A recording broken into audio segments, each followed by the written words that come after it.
Alors, on est dans une autre perspective citoyenne, très concrète, et on va continuer sur ce thème en se disant que les impacts des mines, évidemment, sur le territoire à la grandeur du Québec, on parle essentiellement l'Abitibi-Témiscamingue, la Côte-Nord, le pays de la baie James, le Nunavik. Ce sont de très grands territoires sur lesquels il y a des Autochtones qui ont des intérêts à protéger leur environnement et des traités. Et nous allons avoir un point de vue du regroupement des femmes autochtones du Québec. Viviane Michel n'a pas pu se rendre ici et c'est Amélie Arnaud qui est porte-parole de ce groupe des femmes autochtones et du Québec et responsable des questions d'environnement qui va vous adresser la parole maintenant pour une durée de pas plus de 15 minutes. Bonjour, Viviane Michel s'excuse de ne pas pouvoir être là. Elle est à Sept-Îles à une rencontre extraordinaire des chefs concernant l'interdiction de Terre-Neuve-Labrador de chasser le caribou qui s'appliquerait aussi aux Inuits, ce qui va à l'encontre des droits ancestraux protégés par la Constitution. Donc c'était un sujet important, puis c'est quelque part un sujet qui touche la question que l'on touche aujourd'hui d'une manière un petit peu détournée. Donc je la remplace au pied levé. Et je vais vous parler des préoccupations de femmes autochtones du Québec concernant le développement nordique et minier, mais aussi hydroélectrique. Parce qu'il y a des projets, des grands chantiers qui ont déjà lieu à la Romaine en particulier et qui affectent des communautés autochtones Inuits et qui ont un peu les mêmes impacts que les développements miniers dans le nord du Québec.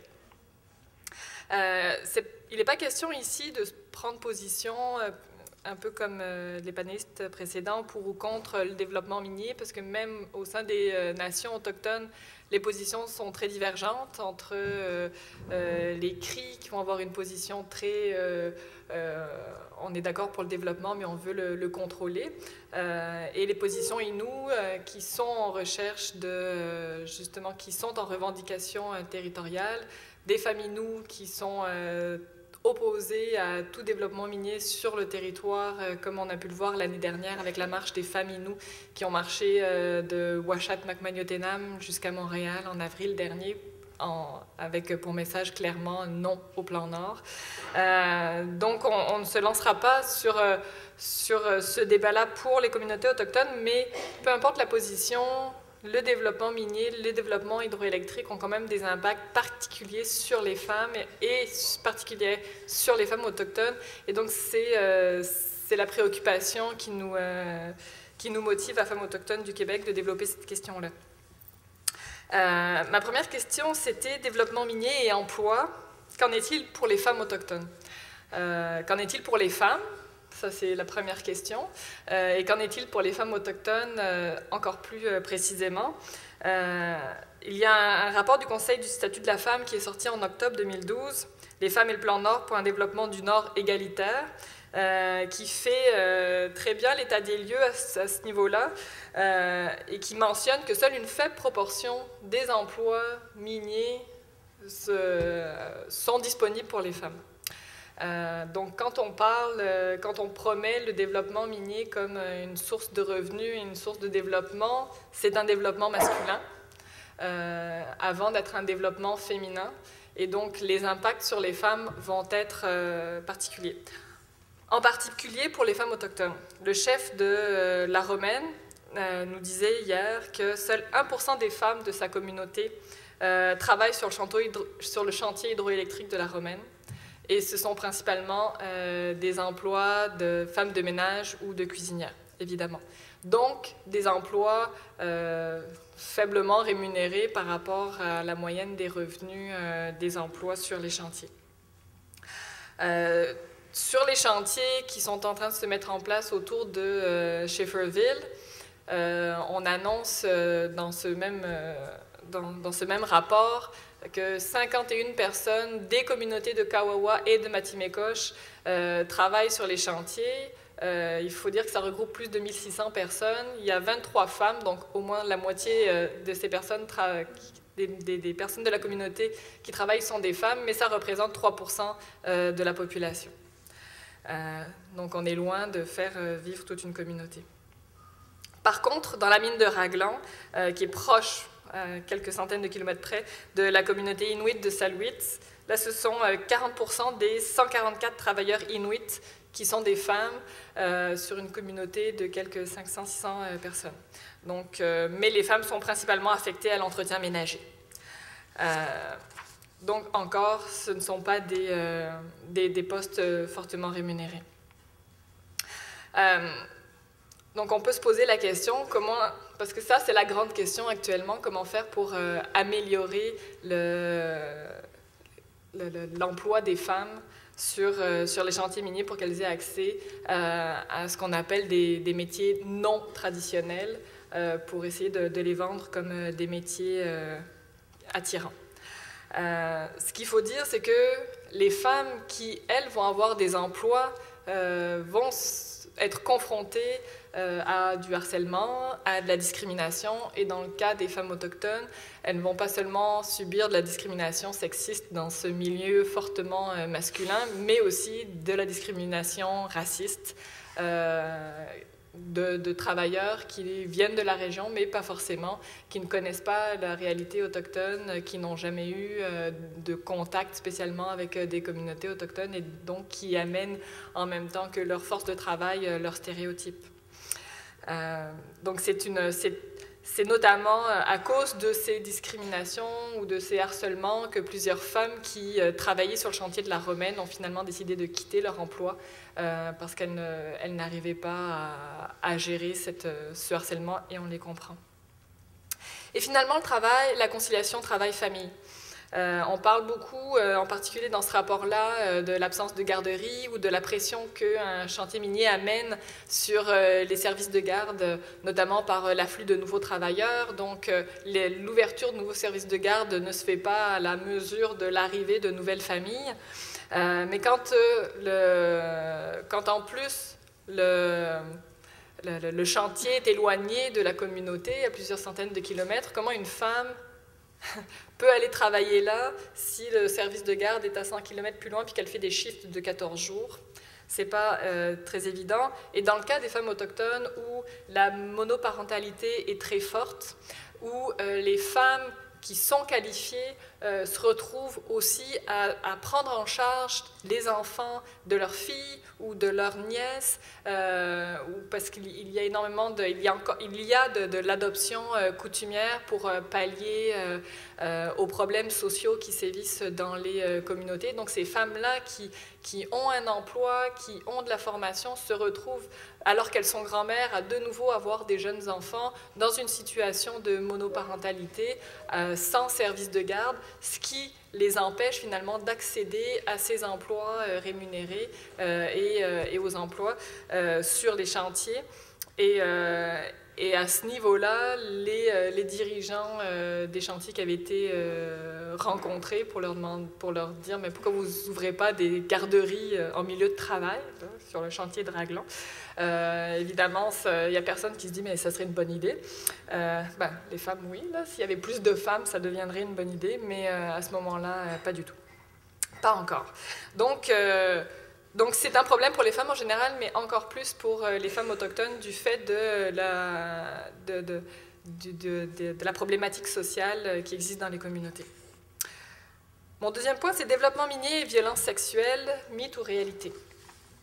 Parce qu'on a beaucoup parlé des violences sexuelles associées à l'installation de chantiers miniers près des communautés, prostitution, harcèlement, etc. Qu'en est-il ? Après avoir essayé de faire le tour un peu des communautés, des membres de femmes autochtones qui habitent dans des communautés proches de chantiers, il n'est pas ressorti qu'il y avait de grands réseaux de prostitution internationaux qui venaient s'implanter là. Par contre, les CALAX, qui sont les centres d'aide aux victimes de violences sexuelles, ont relevé l'augmentation de la venue de jeunes filles au centre ayant subi des agressions sexuelles, qui pourraient être assimilées à de la prostitution déguisée, c'est-à-dire l'afflux d'argent dans une région, de travailleurs étrangers qui font des shifts de longue durée, l'afflux de drogue et d'alcool aussi, mettent les femmes dans des situations de vulnérabilité, en particulier les jeunes filles qui se font proposer de l'alcool ou de la drogue en échange de services sexuels.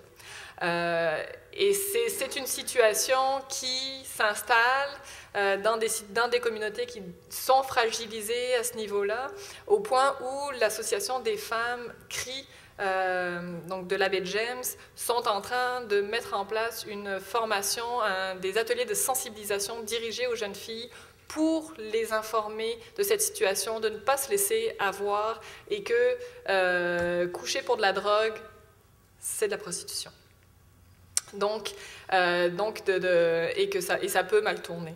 Donc, sensibiliser les jeunes filles à cet état de fait-là. Il y a des femmes, notamment à Matimekosh, donc à la communauté Innu près de Schefferville, qui disent les travailleurs mettent les femmes enceintes, puis repartent, ils les laissent seules et sans argent. C'est une autre des conséquences de l'afflux de travailleurs. Dans le cadre d'un fly-in, fly-out, on s'installe, on n'est pas attaché à la région, c'est un peu ce qui se passe en région reste en région dans la mentalité, et c'est les femmes, et en particulier les femmes autochtones, sur qui reposent des stéréotypes de femmes faciles qui en font les frais.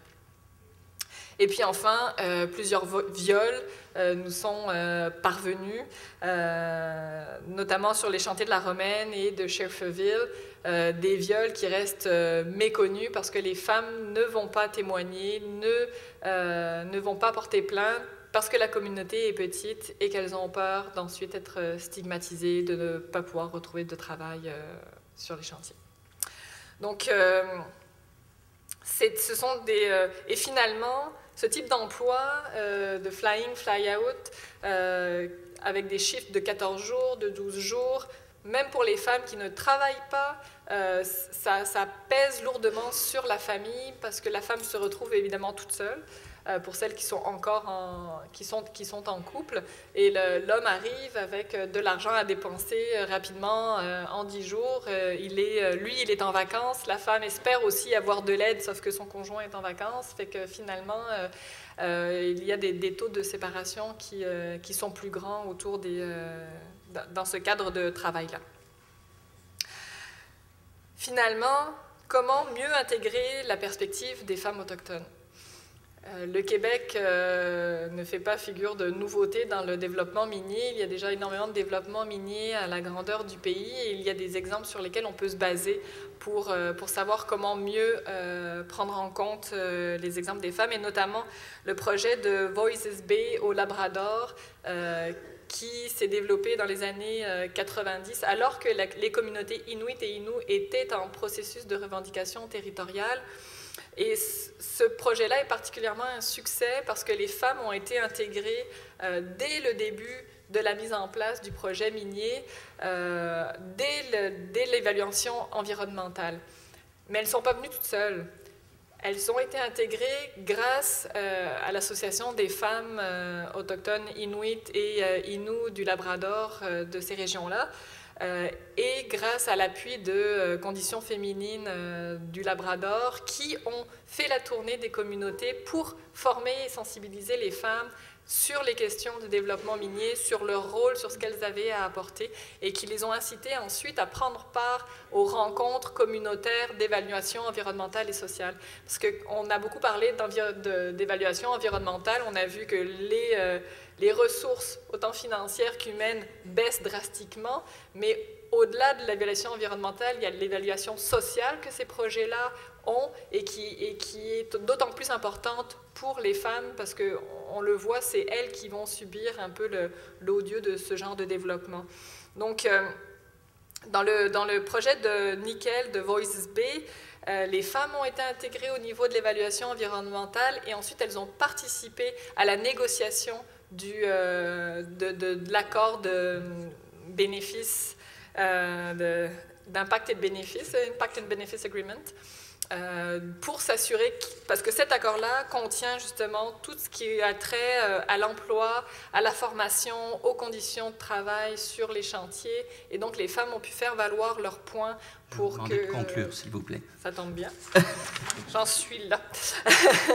Donc c'est important qu'elles soient sensibilisées dès le début, et je pense que c'est là, un peu comme le disait Hugo, c'est demain qu'il faut que ce travail se mette en place.